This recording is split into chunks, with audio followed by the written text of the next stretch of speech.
Walkout. So basically, we had 136 because the sitting-off member of parliament was not with us. The MPP, because of the absence of Adwoa Safo, they had 137. Taking into consideration that the minister independent candidates. No, he's with them. Okay. I mean, taking into consideration that the minister for chieftaincy was also in the ambulance. So they had 137, we had 136. If we were to remain in the house to vote, we would have lost the vote.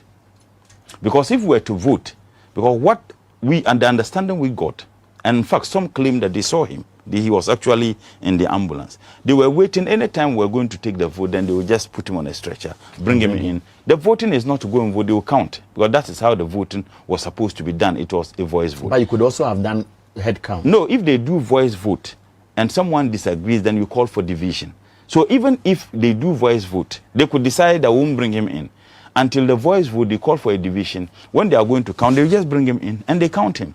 And once he's conscious, it's not that he has lost his sanity or his, it's just that he's not well. Okay. So nothing bars him from coming to parliament. So they had 137. We had 136. If we were going to sit to vote, we were going to lose the 10. Now, sitting to vote, one would have lost, and also would have given them their legitimacy. Because if you sit and you vote against it, you didn't walk out. So we said the best bid. And mind you, this was not a decision taken by leadership of minority alone, because I have listened to a lot of people as if the leadership just took a decision. The party was consulted. The party was being in the know. As a matter of fact, my position was that let's vote. But when the legal advisors of the party and even in parliament, they said, look, that would be a risky thing to do.